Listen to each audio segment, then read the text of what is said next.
whole piece of the train is nice too.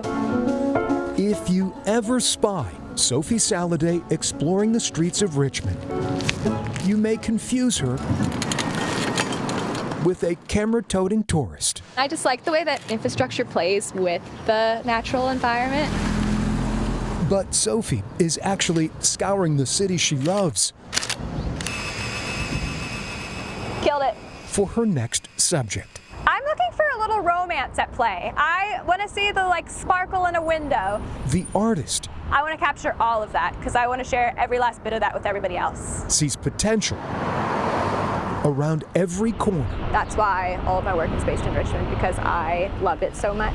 From Mother Nature to man-made structures like Main Street Station. I think the sort of play between the two is where the beauty happens. But picture taking I think that I probably have the most fun job in the whole world. isn't Sophie's specialty. There's something to be said about taking the time and learning an old process, that there's really there's truly magic in preserving things that are old.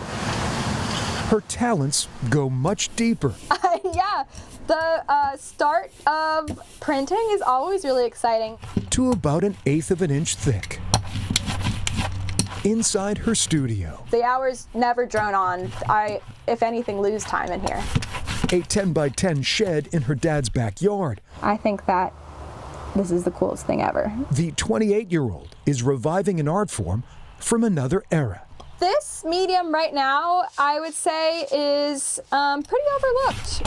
No digital or AI-generated images here. I am essentially making just a big ol' stamp to create art with. Her supplies, blades, ink, paper, and linoleum. Lots of linoleum. So this is an unbacked piece of linoleum. Sophie prefers old school and hands-on. I use these small chisels to slowly chip away at these places on the block. Her obsession with Linocut began at Hermitage High. Once I caught the bug, I just could not stop thinking about it. A professional artist for nearly 8 years. So I'm looking for anywhere that you see black on here to be black when I print. Anywhere that you see tan will be white. The VCU graduate I like to, at certain points, sit back, look at it, and make sure I'm on the right track. is carving her way to success, 1 millimeter at a time. It's a lot of attention to detail work, it's a lot of precision, and you have to like spending, time with yourself, because it's a lot of you in this block until it's done. Sophie's approach leaves little room for error.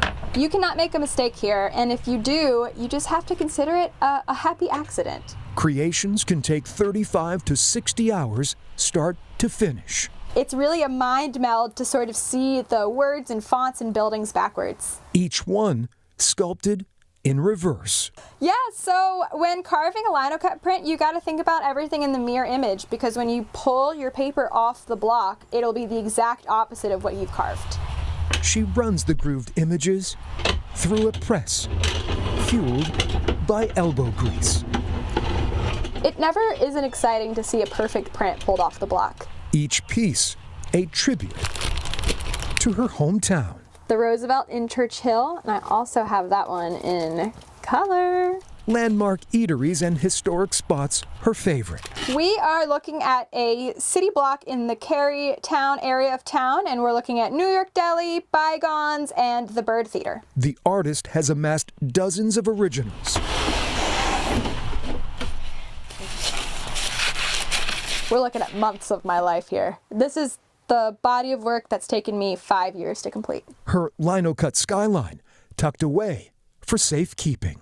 If I was to have a studio fire, nothing else would matter except for these blocks, because they're irreplaceable. Sophie is a staple at craft shows and art fairs. Yeah, when I got into it, I was like... Her canvases present the River City through a fresh lens. The thing that brings me the most happiness in selling my work at markets and things is when people come over and they're like, oh, that's my favorite date night spot, or, oh my God, my husband proposed to me there. Sophie Sallade, finding relief. There we go. Would you like a bag? I would say that Richmond is a muse to me as well as an active participant. In an ancient art form.